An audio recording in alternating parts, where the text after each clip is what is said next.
that's just on a loop? Like a story you would never choose to write for yourself? Well, today we're going to dive into that really human paradox, that quiet, unconscious pull toward the very things we are actively trying to run away from. It's a pattern that can really shape our lives, our relationships, pretty much our whole sense of who we are. I mean, just think about it for a second. That same old fight, that same kind of partner, that same gut-wrenching feeling of disappointment again. It's this familiar ache, isn't it? A cycle that feels almost like fate. And it just leaves you wondering, why do I keep ending up here? I'm trying so hard to go in a different direction. All right, so let's start by just looking at this unwanted pattern. Because to really get this paradox of repeating our own pain, we've got to peel back the layers. We have to look at what's happening underneath our conscious choices. Find the hidden machinery that's actually driving the car. And it's so frustrating. When you break that promise to yourself, right? You say, never again. I'm done. You go out and you actively look for the total opposite. But then, somehow, that new job starts to feel exactly like the old one. That new relationship starts to have the exact same echoes of what you swore you left behind. Look, this isn't about a lack of willpower. It's not. There's something much, much deeper going on here. So what is this deeper force? Well, the answer is actually inside the architecture of our own brains. To really get why this happens, we need to look at what's called our brain's predictive map. And here's the surprising, kind of crazy truth. Your brain cares way more about what's familiar than what makes you happy. Okay, so at the very heart of this is something called subconscious pattern matching. And think of it like this. Really, your brain is not trying to sabotage you. It's not evil. It's just running on an old program, an old piece of software. It's an emotional map that was drawn way back when you were young. And now it's constantly scanning your world for people, for situations that fit that old map.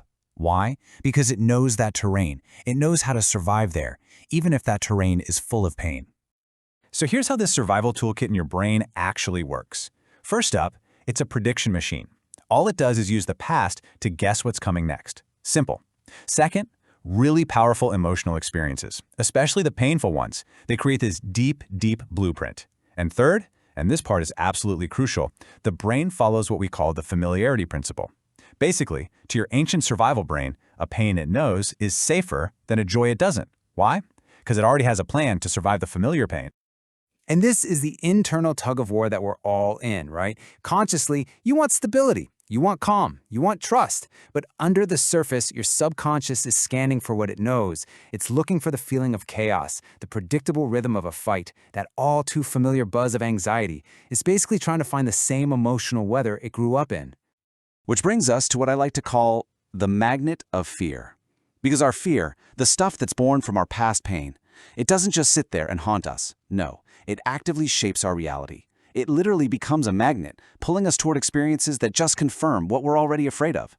It's this huge battle between what we expect and what we actually want. And look, let's be super clear. This isn't some mystical law of attraction thing. This is psychology. This is neuroscience. Our internal state, that familiar feeling we've been talking about, it literally acts like a filter on the world. We are drawn to whatever resonates with that inner blueprint, not what lines up with what we say we want. And this whole thing just becomes a self-fulfilling prophecy, a loop. So, for example, if you have a deep fear of being abandoned, you might see your partner needing a little space as a giant red flag that they're leaving you. So then you might react in a way that's maybe a little clingy, or maybe you start a fight and that pushes them away, and boom, you've just confirmed your original fear. Your brain goes, see, I told you so. It found the exact evidence it was looking for. Okay, so I know that understanding all this is powerful, but man, it can also feel a little bit hopeless, right? Like, great, I'm doomed. But here's the good news, and it is really good news. You are not stuck. You can absolutely break this cycle. So let's talk about how we move from being on autopilot to making a conscious, deliberate choice. This right here, this is the key that unlocks the whole thing. The first step isn't to fight the pattern. You can't fight an enemy you can't even see, right? In fact, trying to force change just makes things worse. The real power comes from simply turning on the lights. Just observing your own patterns, but without beating yourself up about it. Awareness, that's the secret sauce. That's the pattern interrupt. Okay, so here's a super practical way to actually do this. Step 1, acknowledge the pattern. Just name the story you keep repeating without any judgment. Call it the not good enough story or whatever. Step 2, Identify the feeling. I mean, what does it physically feel like? That tightness in your chest, that knot in your stomach? That's the hook. And finally, step 3, interrupt the script. Right in the moment, just pause and say to yourself, there it is, that feeling. I know this feeling. This is just the old pattern. That tiny little pause, that little gap of awareness, that's where all your freedom begins. Because once you can see the automatic path, you realize something amazing. You're standing at a crossroads. The old map? Yeah, it's still there. But you're not just blindly following it anymore. Now, you're the one holding the pen. And for maybe the first time ever, you can consciously choose to draw a brand new path. The story isn't finished, not by a long shot. A new chapter is just waiting for you to write it.